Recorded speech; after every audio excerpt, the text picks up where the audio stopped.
kita semua dapat berkumpul di tempat yang sangat luar biasa ini, yang insya Allah penuh berkah ini dalam keadaan sehat walafiat. Salawat beserta salam semoga kita tercurahkan kepada junjungan kita Nabi Muhammad SAW yang telah menuntun kita dari alam dunia menuju alam yang terang benderang seperti yang kita alami pada saat ini, yakni agama Islam. Pertama-tama saya ucapkan terima kasih kepada mahasiswa kami, mahasiswa asistensi mengajar program studi PG PAUD FKIP UNES atas peran sertanya telah mengadakan kegiatan yang bisa kita nikmati pada pagi hari ini. Terima kasih pula kami sampaikan kepada PAUD Terpadu Al-Irsyad Al-Islamiyah Jember yang telah memfasilitasi kami dan telah memberikan kesempatan kepada mahasiswi kami untuk dapat belajar lebih banyak terkait bagaimana praktik di lapangan untuk mengajar. Kami ucapkan terima kasih dan kami sampaikan salam hormat kepada Kepala PAUD Al-Irsyad Al-Islamiyah yang saat ini berhalangan hadir. Kami juga sampaikan salam kepada Dewan Guru yang terhormat dari PAUD Al-Irsyad Al-Islamiyah dan juga anak-anak kami dari mahasiswa PG PAUD FKIP UNES yang berbahagia, serta Bapak Ibu wali murid yang telah berkenan hadir pada pagi hari ini. Kami ucapkan terima kasih karena dimana biasanya pada saat weekend, saatnya berkumpul dengan keluarga, saatnya menikmati waktu bersama keluarga gitu ya. Tapi Bapak dan Ibu sekalian dapat meluangkan waktu untuk hadir pada acara pada pagi hari ini. Kami ucapkan terima kasih dan beri tepuk tangan untuk semangat Bapak dan Ibu. Oke, mungkin seperti pepatah bilang, tak kenal maka tak sayang. Maka dari itu perkenalkan saya untuk dapat memperkenalkan diri saya. Saya adalah Yuniarta Syarifatul Umami, biasa dipanggil Yuniar. Saya adalah dosen di program studi PG PAUD FKIP UNES. Ya, mungkin mahasiswa juga masih belum terlalu dekat karena memang saya masih baru di UNES. Saya baru masuk di tahun 2022, mohon maaf, tepatnya pada bulan Juni. Dan sebelumnya saya baru lulus S2 pada tahun 2020. Kemudian saya lahir di Situbondo, tepatnya di Kota Besuki pada tanggal 17 Juni 1994. Mungkin ada ibu wali murid yang seumuran dengan saya. Oke, untuk riwayat pendidikan saya selama saya TK sampai SMA, saya tempuh di Kabupaten Situbondo, tidak jauh dari kandang ya. Namun ketika S1, saya hijrah, saya menempuh pendidikan dengan jurusan yang sama, yaitu jurusan S1 PG PAUD di Universitas Negeri Surabaya. Kemudian setelah saya menempuh pendidikan S1 di UNESA selama kurang lebih 3,5 tahun, saya kembali lagi ke kota asal saya, ke Kabupaten Situbondo. Saya mengajar di sana selama kurang lebih 1,5 tahun. Kemudian saya melanjutkan studi di Universitas Negeri Yogyakarta selama kurang lebih 2 tahun. Dan alhamdulillah dengan bantuan beasiswa semua. Jadi selama saya sekolah dan kuliah, alhamdulillah semuanya ditanggung beasiswa oleh pemerintah. Oke, untuk yang ingin kenal lebih dekat dengan saya, silakan bisa kontak-kontak dengan saya di media sosial saya. Kemudian untuk rumah saya, barangkali ada yang ingin bersilaturahim, menanyakan langsung seputar pendidikan anak, parenting dan lain-lain, silakan bisa silaturahim. Rumah saya di Banyuwangi, rumah asal, karena setelah saya S2 saya ikut suami di Banyuwangi, ya tepatnya di Desa Kabat, Kecamatan Kalirejo. Nah di situ kalau Bapak Ibu tahu ada RSI Fatimah atau Hotel Tukun, ya di sekitar situ, dekat situ rumah saya. Kemudian kalau di Jember, domisili saya di Perung Pesona Riverside, daerah Kabupaten.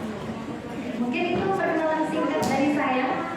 Bapak Ibu mungkin sudah tidak sabar ya untuk mengikuti materi pada pagi hari ini. Oke, seperti yang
gadget itu sebelum kita lebih kenal jauh, kita harus tahu dulu apa itu definisi gadget.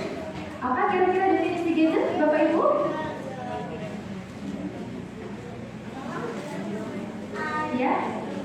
Ya, gadget adalah perangkat elektronik dari teknologi terbaru dengan kemampuan yang lebih baik dan fitur terbaru yang memiliki tujuan maupun fungsi lebih praktis dan juga memiliki manfaat lebih banyak. Wah, jadi dalam satu alat elektronik yang praktis dapat membuat berbagai macam kemudahan bagi kita, dapat menawarkan berbagai macam kemudahan bagi kita. Itulah yang namanya gadget. Nah, ini masih fungsi umum. Kita lihat selanjutnya. Oke, ada berbagai macam jenis-jenis gadget ya. Mungkin yang kita tahu hanya smartphone. Tidak hanya itu, sangat luas sekali dan sangat banyak sekali. Ada apa saja? Ada handphone yang sudah tidak asing lagi kita gunakan sehari-hari. Bahkan setelah kita bangun tidur, yang kita cari siapa? Suaminya? HP-nya ya. Jam berapa sekarang? Ada agenda apa hari ini? Ada update apa di Instagram hari ini? Kira-kira seperti itu ya Bapak Ibu, kurang lebihnya. Oke, ini handphone.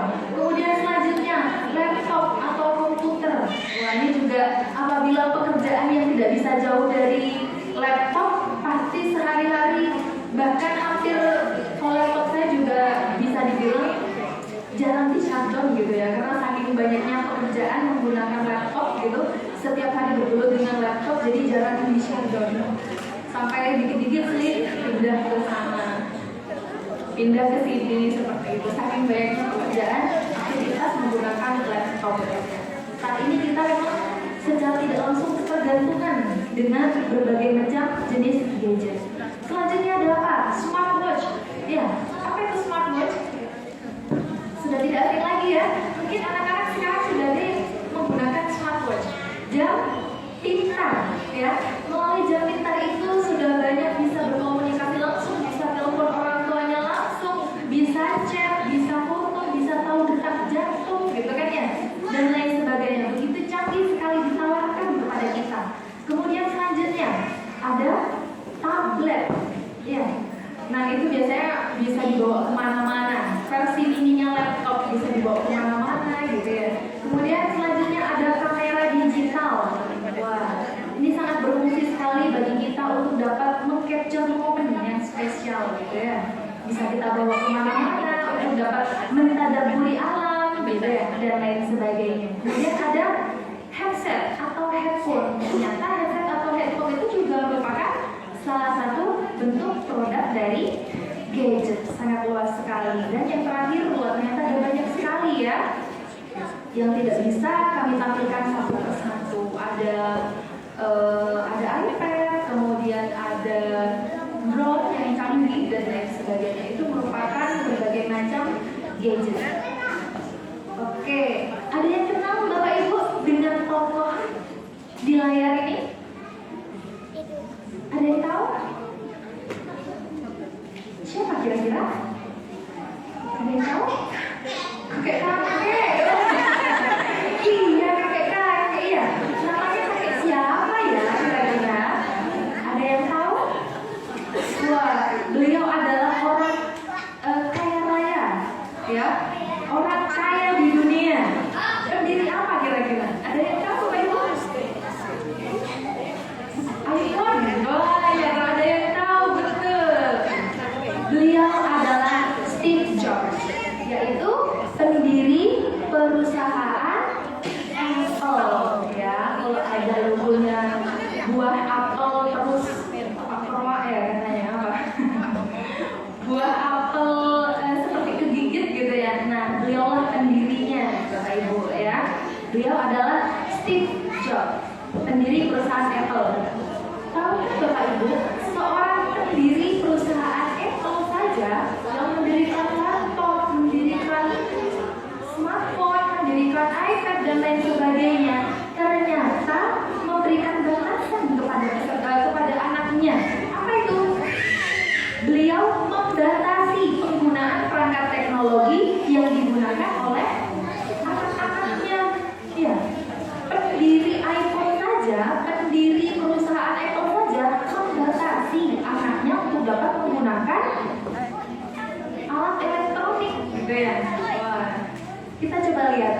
introspeksi, bagaimana dengan kita? Nah ini perlu Bapak Ibu ketahui bahwa dalam penggunaan alat teknologi itu ada apa? Radiasinya.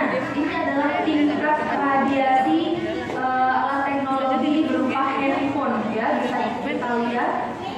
Oke, ini tapi penelitian lama ya, pada tahun 2018. Smartphone emitting the most radiation. Jadi setiap alat elektronik itu memiliki apa?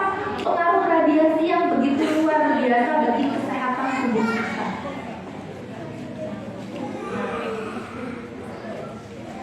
Hasil penelitian juga menyebutkan bahwa dalam sehari-hari, ya, berapa banyak kita menggunakan handphone, berapa sering kita menutuli layar handphone. Ya, penelitian menyebutkan bahwa dalam sehari kita bisa menyentuh handphone sebanyak 2.617 waktu. Wah, luar biasa ya. Ngapain aja kira-kira gitu ya, sampai menutuli 2.617 kali handphonenya per hari. Luar biasa.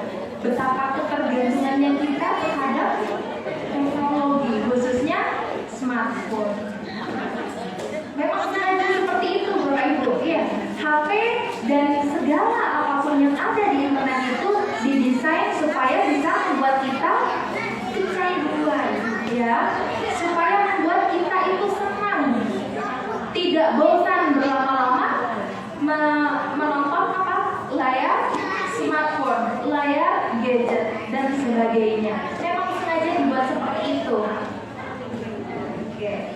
Nah, kita lihat hasil bukan hasil penelitian ya, ini kisah nyata. Wah, sudah masuk di koran. Ada anak usia 5 tahun dirawat di RSJ. Apa itu RSJ?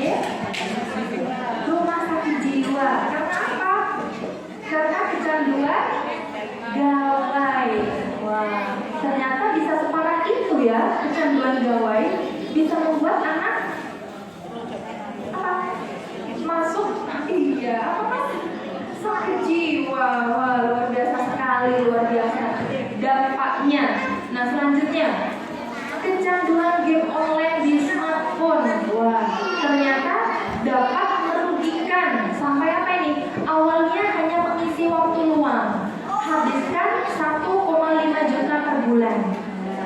Memang kita tidak bisa memungkiri handphone juga bisa memberikan manfaat, apalagi kita yang misalkan berjualan melalui handphone gitu kan ya, seperti berjualan online dan lain sebagainya. Tapi tidak menutup kemungkinan juga ketika kita mengikuti tren yang negatif seperti halnya game online yang membutuhkan kita mengeluarkan uang banyak gitu ya, karena kecanduan akhirnya tidak terasa uang yang kita keluarkan itu begitu banyak sampai menghabiskan 1,5 juta per bulan.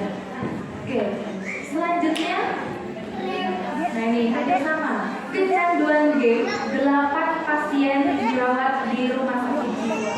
Ternyata dampak gadget lebih banyak menunjukkan ke dampak psikologi, sampai-sampai pribadi seseorang yang tadinya normal gitu ya, karena penggunaan gadget yang berlebihan hingga akhirnya dapat mempengaruhi psikologi seseorang.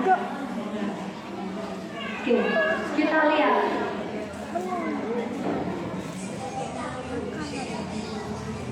Mohon maaf karena wajahnya saya tutupi supaya tidak mengganggu privasi. Nah, bisa dilihat Bapak Ibu, ini adalah anak laki-laki ya. Seperti yang kita ketahui, banyak sekali di media sosial kita, bukan hanya Facebook, Instagram, tapi TikTok begitu ya, yang mengenalkan anak-anak apa? Joget-joget seperti itu dan lain sebagainya. Ya, kita bisa lihat dampaknya. Ya, memang aktivitas fisik itu penting bagi anak untuk stimulasi aspek fisik motorik, tapi jangan sampai hal itu diarahkan ke arah yang negatif. Apalagi bisa dilihat ini adalah anak laki-laki, ya. Seperti yang kita ketahui, memang saat ini kita dikhawatirkan dengan semakin dekatnya kita dengan akhir zaman. Ini adalah salah satu contoh bahwa kita sudah di ujung zaman seperti itu ya. Nah, sebagai orang tua kita perlu introspeksi. Apakah anak kita telah kita didik dengan baik, gitu kan ya? Apakah telah kita berikan pendidikan seksual yang baik kepada anak? Anak mengerti siapa dia, apakah laki-laki ataukah perempuan? Bagaimana seharusnya laki-laki, bagaimana seharusnya perempuan? Dan perlu kita batasi apapun yang anak kita lakukan. Jangan sampai terlanjur seperti ini. Ya, anak laki-laki mungkin melihat tontonan perempuan seperti itu akhirnya mengikuti. Ya, alhamdulillah min dzalik. Sekarang kita sudah tidak asing ya kalau lihat di Instagram atau media sosial lain yang berseliweran informasi transgender. Alhamdulillah. Kembali ke zaman siapa? Nabi siapa ini?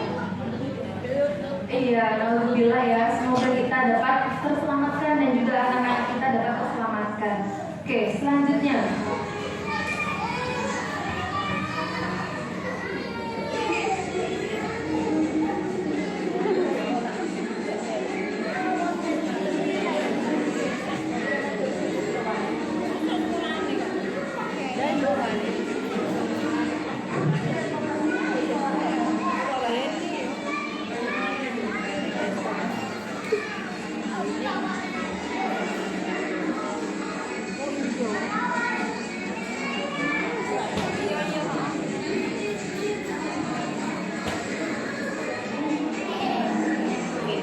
Nah, ini juga anak laki-laki. Saya rasa di Al-Ustaz sudah begitu selektif ya dalam memberikan stimulasi aspek perkembangan kepada anak didik, gitu kan ya.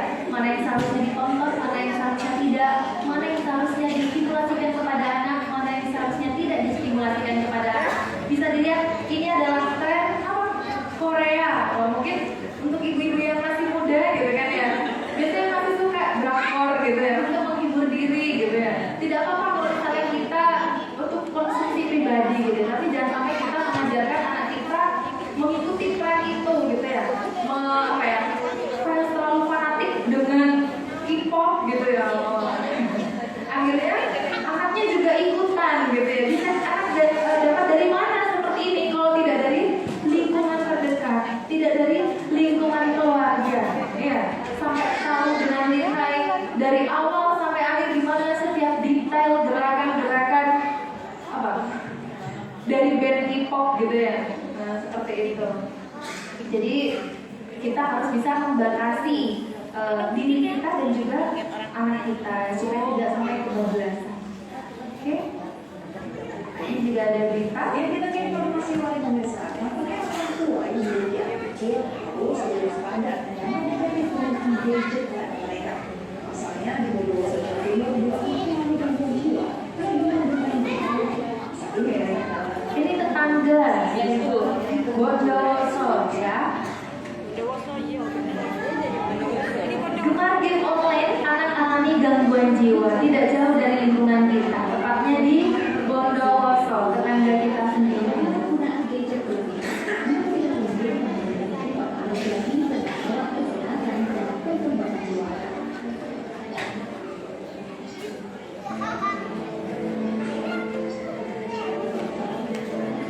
Di Bondowoso, polisi juga merasa terdesak kesenjangan dengan dua anak yang mengalami gangguan jiwa akibat kecanduan dalam pada gadget.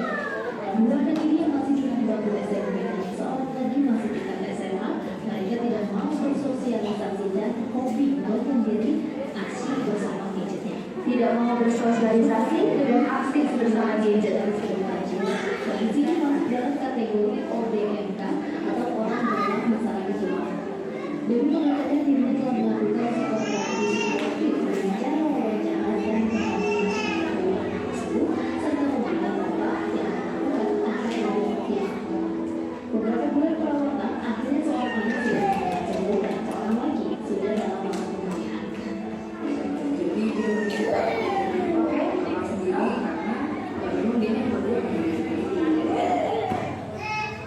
Nah, ngeri ya Bapak Ibu ya. Makanya mungkin sejak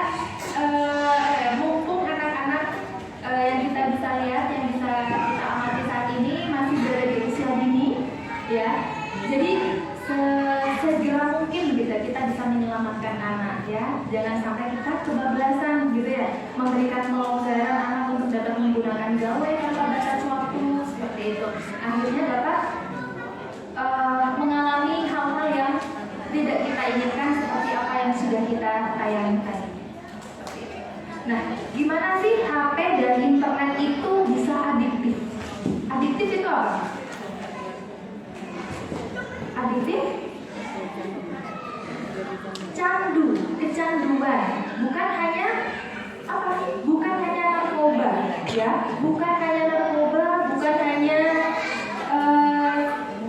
apa namanya?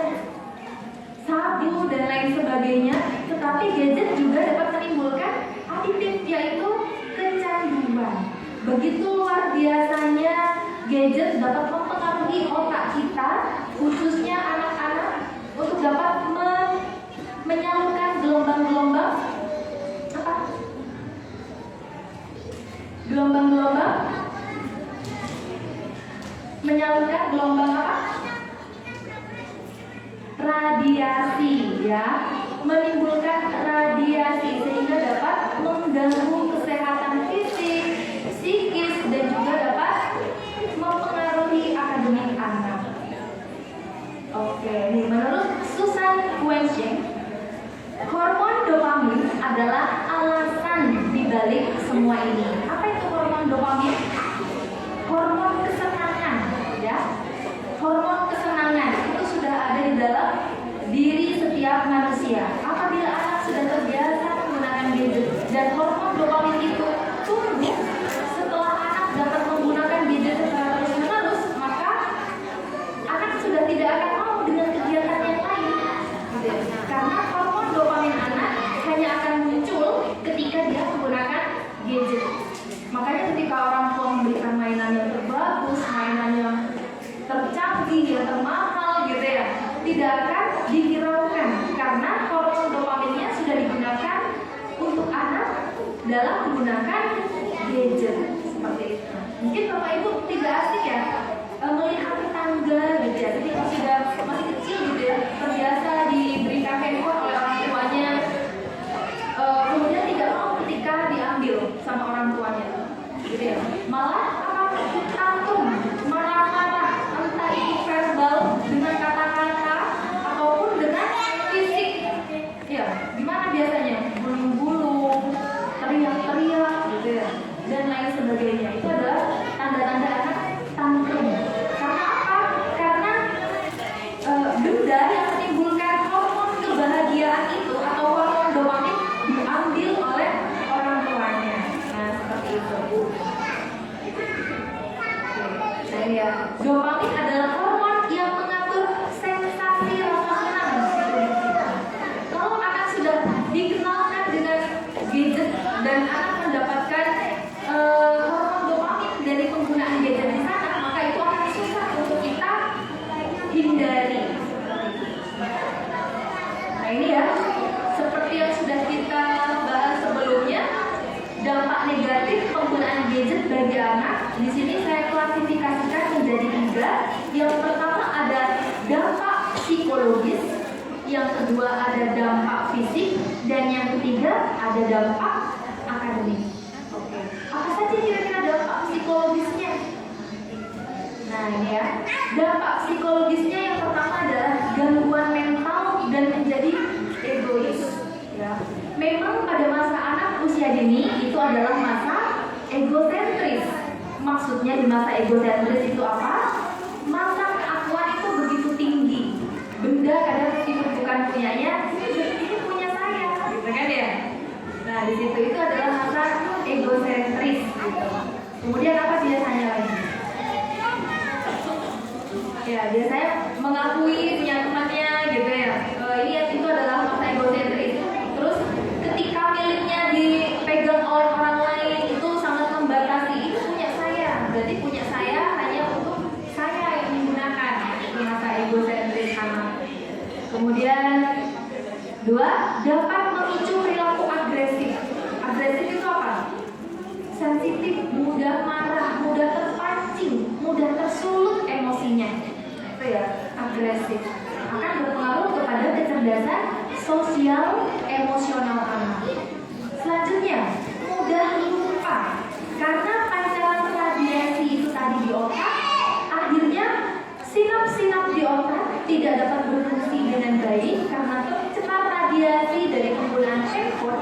Akhirnya anak dapat mudah lupa, pikirannya kemana-mana. Kadang di depannya adalah orang tuanya, ada mamanya, ada ayahnya, tapi yang ada di bayangannya adalah game, ya, adalah aktivitas di gadget, video seperti itu. Nah, seperti untuk anak di bawah 2 tahun itu sebisa mungkin tidak dikenalkan dengan gadget karena aktivitas seperti misalkan kita ya pengen menstimulasi anak-anak kita dengan handphone, ada berbagai macam fitur yang sangat menarik, ada video-video yang menarik. Nah, perlu kita ketahui kalau anak kecil apalagi masih rentang usia 0 sampai 2 tahun, di bawah 2 tahun kita kenalkan dengan penggunaan layar handphone terus di depannya ini supaya mengenal video-video misalkan kayak baby shark gitu ya. Itu tidak baik, lebih baik tidak disarankan ya, karena bukan malah menstimulasi anak, itu akan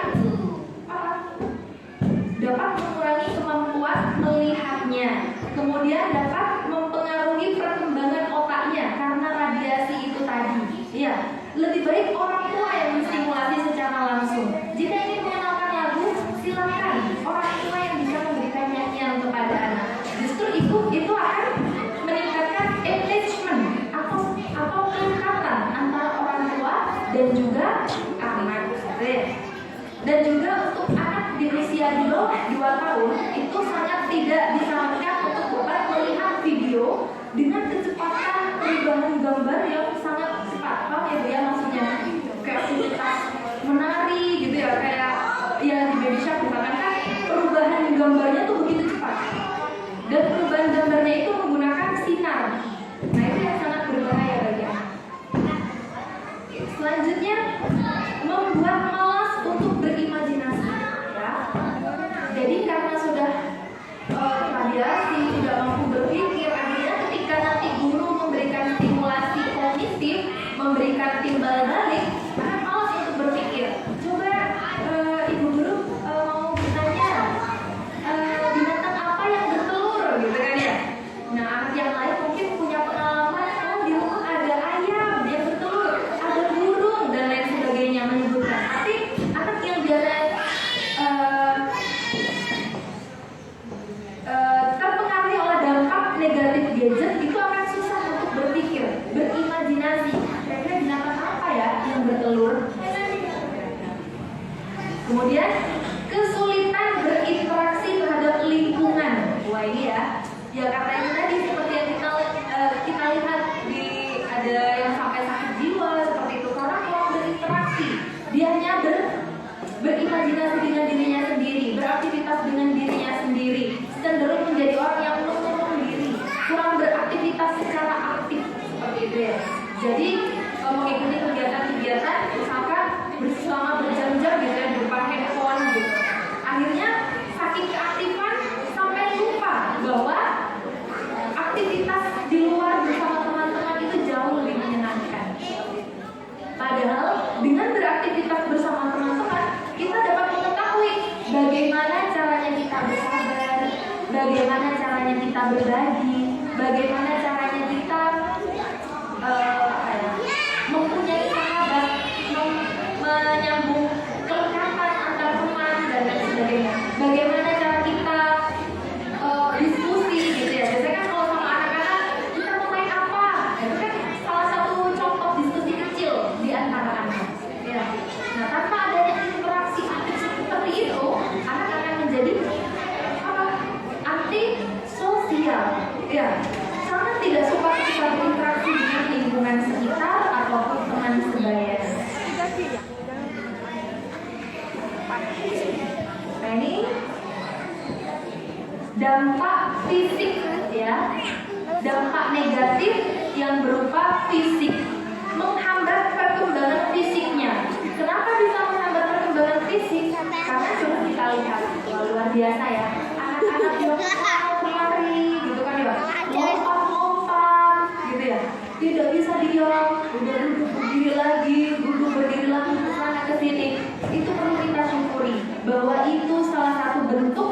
dia apa? Menstimulasi perkembangan fisik motoriknya. Dengan seperti itu tulang-tulangnya bergerak, ya, bisa dapat bertumbuh. Otot-ototnya juga semakin kuat. Ya. Daya tahan tubuhnya semakin bagus karena detak jantungnya terus berdenyut, apalagi ketika lari, gitu kan ya. Denyut jantungnya semakin kencang, aliran darahnya semakin lancar, sehingga aliran oksigen di dalam otaknya juga berkembang seperti itu, sehingga otaknya juga dapat bertumbuh dengan pesat dan lain sebagainya. Sangat luar biasa. Tapi bandingkan ketika anak yang hanya diam, kemudian melihat gadget, gitu ya, tidak ada aktivitas fisik di sana. Kita lihat ya anak-anak, memang secara alamiah itu memang fitrahnya anak-anak suka kesana kemari gitu, maka kita biarkan, tapi mungkin bisa diarahkan gitu kan ya, tidak dengan dimarahi atau dilarang. Selanjutnya, menyebabkan kurang gizi atau obesitas.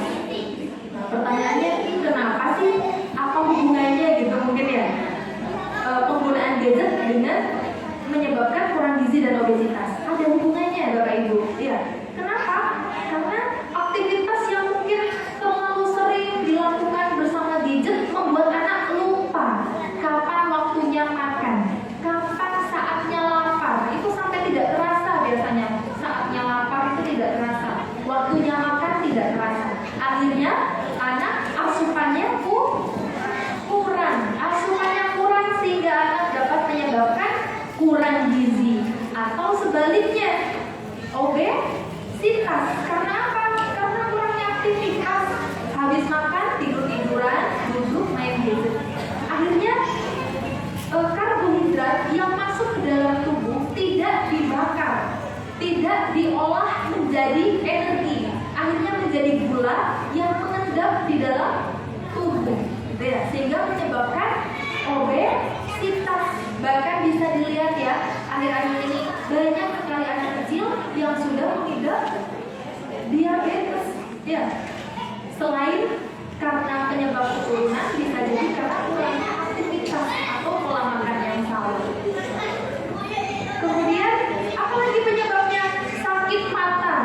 Ya, tidak bisa kita lakukan ya, karena memang sudah penggunaan sinar handphone yang terlalu berlebihan dapat membuat sakit mata. Kita saja kalau misalkan berjam-jam terlalu lama di depan televisi, depan layar laptop, depan handphone, akan sakit mata. Apalagi tidak berkedip, sampai tidak berkedip ya, karena mata itu membutuhkan apa? Air mata. Untuk membutuhkan air mata, gimana? Berkedip gitu kan ya. Kemudian apa lagi aktivitasnya? Terkena udara, terkena yang hijau-hijauan, lingkungan sekitar, itu akan membantu mata untuk dapat merefresh kerjanya supaya tidak berat. Tapi kalau misalkan kerja mata hanya melihat gadget, itu akan membuat mata kelelahan, mata lelah dan kering. Kemudian yang terakhir, radiasi yang berdampak pada perkembangan anak, seperti yang kita sudah sebutkan sebelumnya. Oke, dampak terakhir yaitu adalah dampak akademik ya. Karena penggunaan gadget yang terlalu berlebihan, maka dapat menurunkan tingkat konsentrasi ya. Menurunkan tingkat konsentrasi. Mungkin Bapak Ibu bisa melihat ya, kalau anak sudah terlalu lama di depan layar smartphone gitu ya, pasti nanti ketika dipanggil sampai berkali-kali tidak mudah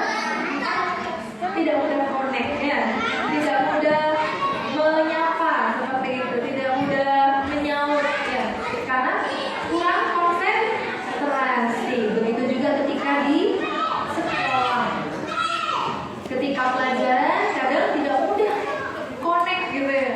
Kemudian menurunkan daya ingat ya, itu tadi karena tidak konsentrasi apa yang guru sampaikan, apa yang orang tua sampaikan, akhirnya dapat menurunkan daya ingat, mudah lupa dan sebagainya. Kemudian menyebabkan ketergantungan sehingga jarang mengandalkan akal pikiran. Kita saja misalkan apa itu yang dimaksud dengan gadget, gitu kan ya? Secara tidak langsung kita langsung browsing. Misalkan apa yang tidak kita ketahui, secara tidak langsung kita browsing. Resep apa? Misalkan apa ya kalau ibu-ibu ya?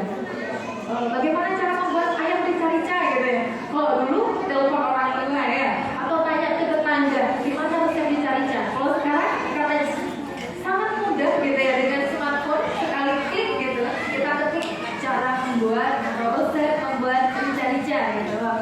Sangat mudah sekali sehingga menyebabkan kita ketergantungan, malas berpikir gitu ya. Apa-apa handphone, apa-apa handphone seperti itu. Akhirnya interaksi kurang dan juga daya berpikir kurang. Kemudian yang terakhir, prestasi menurun. Nah, ternyata di luar dampak negatif yang sudah kita sebutkan tadi, gadget juga memiliki dampak positif ya. Apa saja dampak positifnya? Yang pertama, mengenal kecanggihan teknologi. Sudah pasti ya, gadget itu adalah merupakan salah satu contoh benda salah satu wujud kecanggihan teknologi gitu ya. Nah, dengan gadget kita dapat mengenalkan kepada anak bahwa dunia senantiasa berkembang, dunia selalu berkembang gitu ya. Mungkin kalau dulu kita itu telepon genggam, cukup telepon rumah gitu ya. Sekarang sudah ada segala sesuatu yang bisa kita dapatkan, bisa kita akses melalui handphone, melalui smartphone gitu ya. Bahkan untuk mengirim uang, biasanya kalau orang dulu melalui pos gitu ya, lewat wesel dan lain sebagainya. Sekarang tinggal klik jumlahnya saja sudah berpindah jumlah uangnya ya. Seperti itu. Begitu canggihnya teknologi masa kini. Kemudian yang kedua, mempermudah komunikasi. Bisa video call, bisa telepon ya. Mama, sekarang sudah waktunya jemput. Nah, seperti itu. Memang tidak bisa kita pungkiri itulah dampak positif gadget. Dapat memudahkan komunikasi. Yang biasanya kita komunikasi hanya mengenal suara, sekarang bisa wajah ya. Kita bisa mengetahui aktivitas orang gitu ya, aktivitas lawan bicara kita, bukan hanya dengan suara tapi juga dengan aktivitas gambar. Selanjutnya dapat mengeksplor pengetahuan ya, seperti tadi ya, mencari resep gitu ya. Kemudian anak-anak juga, kadang anak-anak pertanyaannya aneh-aneh ya. Misalkan apa? Siapa yang menciptakan? Siapa yang menciptakan matahari? Sudah pasti jawabannya Allah. Tapi kalau pertanyaannya apa? Allah itu terbuat dari apa? Allah itu berasal dari mana? Gitu ya. Allah itu wujudnya seperti apa? Nah, seperti itu kan ya.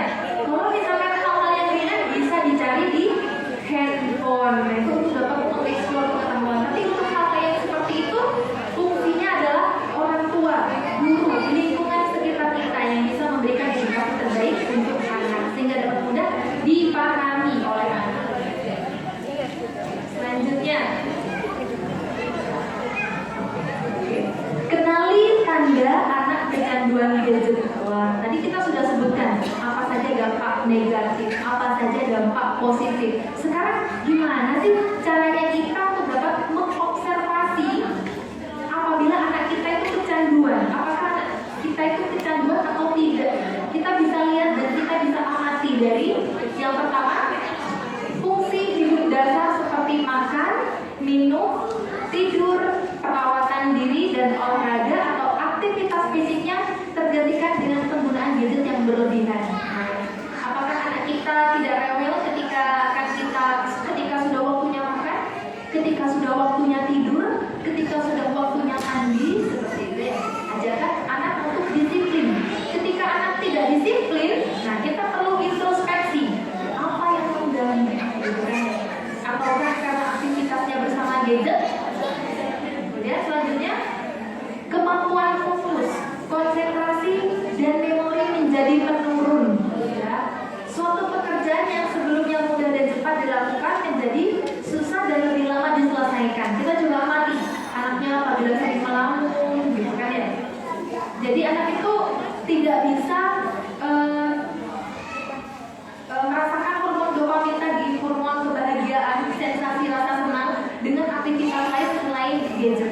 ya. Jika tidak ada gadget, dia tidak aktif untuk berpikir, untuk beraktivitas dan lain sebagainya.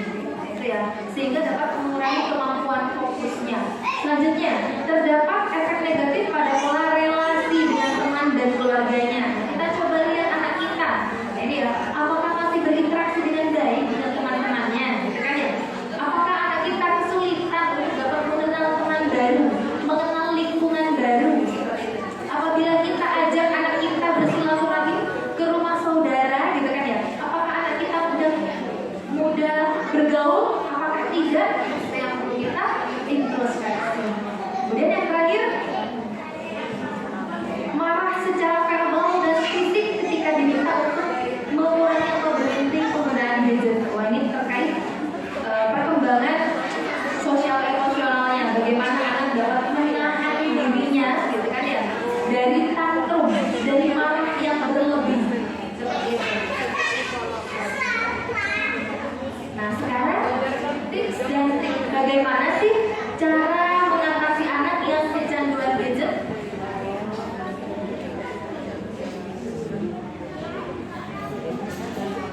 Wah, gambarnya tertutupi ya. Seperti gerhana. Oke. Nah, gimana sih cara mengatasi anak kecanduan gadget? Ya, kita tidak bisa serta-merta, ayo dia jangan main gadget, sementara ayah ibunya main gadget. Ya. Sementara ayah ibunya tidak lupa scroll HP, lihat Shopee, masukkan keranjang, masukkan aja di keranjang dari cekornya nggak tahu kan, dan lain sebagainya. Scroll media sosialnya, gitu ya. Bagian bapak-bapak biasanya suka melihat berita, akun politik, misalkan. Kalau ibu-ibunya suka belanja, suka melihat perkembangan gosip terkini, gitu.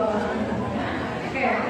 Nah, kita bisa lihat, jangan sampai di depan anak kita memberlakukan aturan no gadget, tapi orang tua melakukan aktivitas itu di depan anak. Ya, pendidikan itu harus sejalan. Anak itu adalah peniru, mudah meniru apa yang orang tuanya lakukan. Maka dari itu kita harus bisa membatasi, ya. Apabila di depan anak, kita harus bisa membatasi sedemikian rupa penggunaan gadget.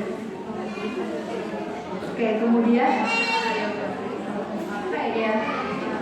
Oke, dampingi anak ketika anak menggunakan gadget, ya. Di usia tertentu anak boleh menggunakan gadget, tapi perlu dibatasi, perlu diawasi apa saja yang anak itu lakukan, gitu ya. Jangan semata-mata misalkan ibunya pengen memasak, ibunya atau ayahnya pengen bekerja, gitu ya. Kemudian anaknya dia anteng, dikasih HP supaya diam, dikasih tontonan video supaya diam. Nah, tidak bisa seperti itu ya. Kita tetap harus memantau. Mungkin kita sibuk, tapi beberapa menit sekali silahkan kita komunikasi dengan anak. Lagi nonton apa, Kak? Apa itu, Kak, tontonannya? Gitu kan ya. Oh, lagunya seperti apa, Kak? Coba sini nyanyikan sama Bunda, gitu kan ya. Terus apa lagi? Wah, nonton video apa, Kak? Gitu kan ya. Oh, video ini apa? Thomas, misalkan ya. Thomas itu apa? Kereta. Sambil ajak anak komunikasi, sambil diawasi supaya tidak kebablasan. Dan juga biasanya orang tua dapat mengatur mode apa? Ingat ada ya, mode untuk anak-anak. Jadi dibatasi. Jadi kadang kita tidak sengaja ya Bapak Ibu di Google, memang sangat Inggris ya. Secara tidak langsung meskipun kita membatasi untuk tidak melihat hal-hal yang dilarang, gitu kan ya. Secara tidak langsung itu pasti akan muncul, entah itu berupa iklan atau info yang seliweran. Itu entah dari mana pasti ada, gitu kan ya. Kita saja yang melihatnya risih, apalagi anak-anak yang masih belum waktunya. Ya, kalau anak-anak, apalagi itu adalah hal baru, pasti akan menimbulkan rasa penasaran yang berlebih, dan itu yang perlu kita hindari. Kita bisa mengatur mode anak-anak di smartphone, tapi tidak bisa kemudian kita setelah mengatur mode anak-anak kita biarkan begitu saja. Tetap kita perlu awasi penggunaannya. Selanjutnya, mohon maaf ini karena warnanya terlalu kontras ya. Jadi apakah Bapak Ibu jelas tulisannya? Tidak jelas. Mungkin bisa di close dan diganti warnanya.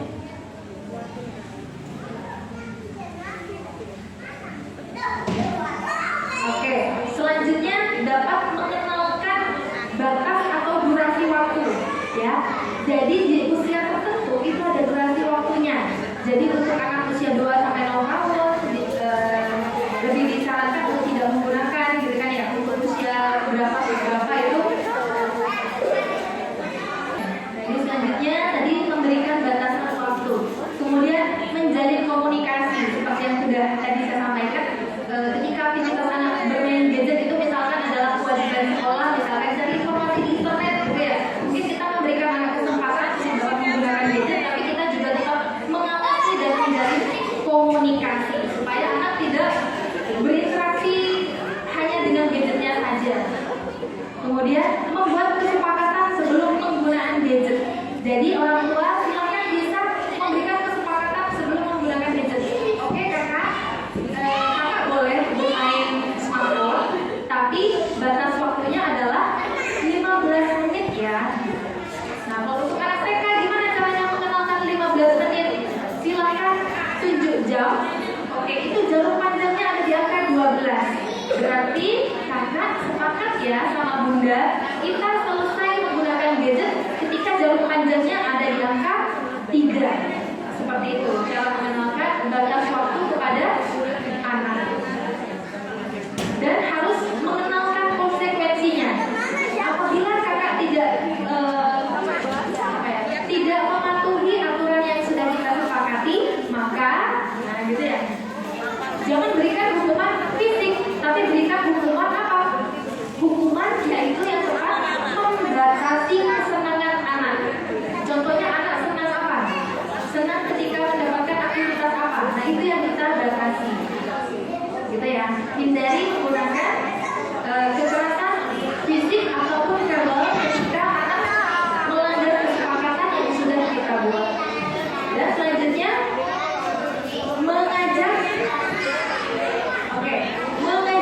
dan menemani anak bermain tanpa gadget. Ini adalah saran yang sangat baik. Sebisa mungkin tidak menggunakan gadget. Apabila bapak ibu ingin mengenalkan murotal kepada anak, ya sebisa mungkin jangan mengenalkan murotal dengan gadget, gitu ya. Bisa dengan murojaah bersama. Silakan ibu juga bisa menghafal ayat-ayat suci Al-Quran secara bersama-sama sehingga prosesnya lebih indah dan lebih mudah, gitu kan ya. Oke, kemudian apa lagi? Aktivitas bermain.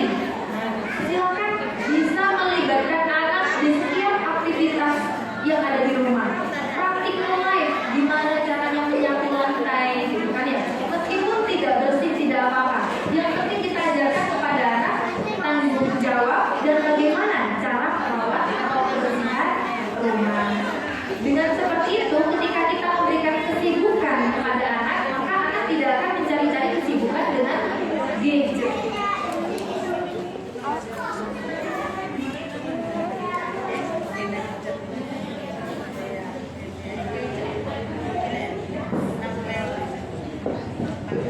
Oke, ini dia. Ini adalah tabel waktu batasan screen time pada anak. Ya, bisa dilihat. Ini ada 2 pendapat yang berbeda, namun tidak jauh berbeda ya. Yang di sebelah kiri ini adalah sumbernya dari buku Anti Panik Mengasuh Bayi 0 sampai 3 tahun oleh 3 generasi. Di dalam bukunya menyampaikan bahwa untuk batasan waktu yang disesuaikan usia 0 sampai 2 tahun sama sekali tidak direkomendasikan untuk mengenalkan gadget kepada anak. Sedangkan untuk usia 2 sampai 3 tahun, batas waktu penggunaannya adalah 30 menit sehari dengan tayangan edukatif. Ya. Tayangan edukatif maksudnya seperti apa? Tayangan yang mengandung nilai-nilai pembelajaran, ya. Bukan tayangan video yang seperti tadi gitu ya, goyang-goyang dan lain sebagainya. Kemudian usia 3 sampai dengan 5 tahun, batasan waktunya adalah 1 jam sehari dengan games yang dipilih oleh anak di bawah pengawasan orang tua. Ya, tetap orang tua mengawasi. Selanjutnya lebih dari 5 tahun, maksimal 2 jam sehari. Ini tergantung kesepakatan orang tua. Ada juga orang tua yang memberikan kesepakatan anak boleh bermain gadget hanya di waktu weekend, karena kalau tidak di 20 kan orang tua bekerja sehingga susah untuk mengawasinya, tergantung bagaimana kesepakatan di dalam keluarga. Kemudian di yang di sebelah kanan ini menurut American Academy of Pediatrics atau AAP dan World Health Organization, waktu penggunaan gadget atau screen time dapat dibagi berdasarkan kategori usia anak. Bayi di bawah usia 18 bulan sebaiknya tidak sama sekali, tetapi untuk video call dengan keluarga dalam waktu singkat boleh dengan jarak pandang tertentu. Kemudian balita usia 18 sampai 24 bulan sebaiknya sedikit sekali atau lebih disarankan tidak sama sekali ya. Kemudian untuk kelompok bermain usia 3 sampai 5 tahun maksimal penggunaan 1 jam karena pada usia ini anak sudah mulai bisa berimajinasi dan berinteraksi. Kemudian untuk anak usia sekolah 6 sampai 10 tahun antara 1 sampai dengan 1,5 jam. Karena pada usia ini anak sudah bisa menggunakan gadget untuk tugas sekolah ya, karena tidak bisa kita sendiri di sekolah juga ada tugas-tugas yang membutuhkan anak untuk mengakses gadget. Tapi tetap perlu kita batasi penggunaannya.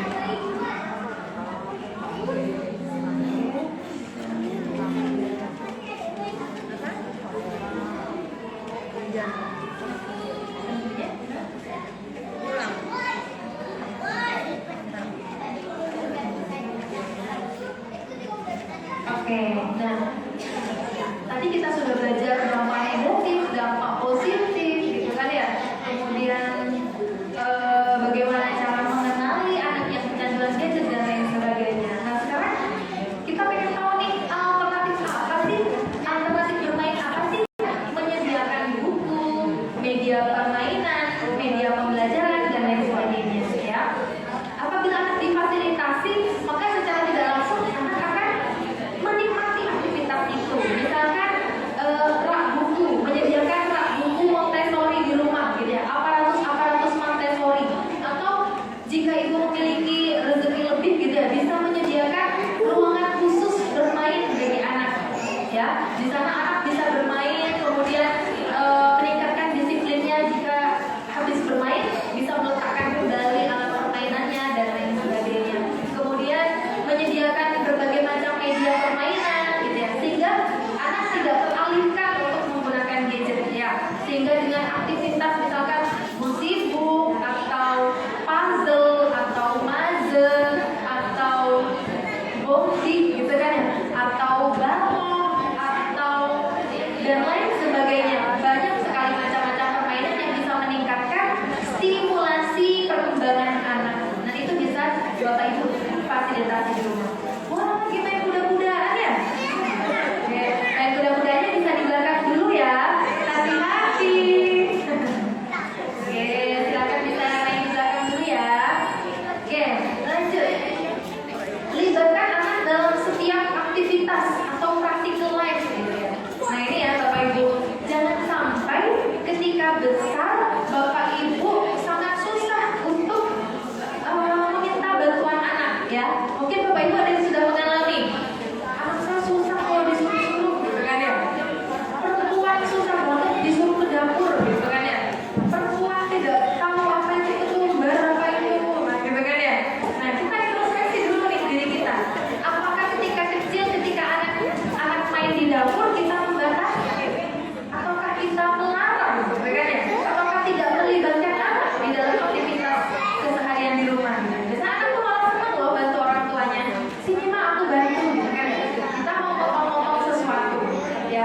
Mungkin untuk memotong-potong menggunakan pisau itu adalah hal yang berbahaya ya. Jangan kemudian kita langsung melarang, kita fasilitasi dengan hal lain. Oke kakak bantu bunda ya. Kemudian bunda mau memotong ini, kakak bantu aktivitas yang lain. Nah seperti itu. Silakan bisa libatkan anak. Meskipun tidak sempurna, ya namanya juga belajar. Kita kalau dengan hal yang baru juga pasti tidak bisa sempurna. Ya, itu yang namanya belajar. Begitu juga anak. Jangan sampai ketika remaja kita malah kamu lama sekali kerjanya.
Ya, coba kita bayangkan ketika laki-laki dan perempuan itu saling membantu dalam urusan rumah tangga. Ya, memasak bareng, bersih-bersih bareng, ibunya yang nyapu-nyapu, bapaknya yang ngepel. Betapa indahnya gitu kan ya. Sebuah aktivitas rumah tangga itu betapa indahnya gitu. Yang perempuan ibu-ibu menyetrika, kemudian bapaknya bantu memasukkan atau merapikan ke dalam lemari. Betapa indahnya gitu kan ya. Proses kerja sama itu itulah rumah tangga. Ya, itulah tupoksi pekerjaan suami dan istri yang harus kita imbangi. Bagaimana caranya membantu itu? Dimulai dari anak kecil, dimulai anak sedari dini gitu ya. Kenalkan anak kita, baik laki-laki maupun perempuan, aktivitas sederhana di rumah ya, seperti itu. Kemudian selanjutnya jalin kelekatan atau attachment, berusaha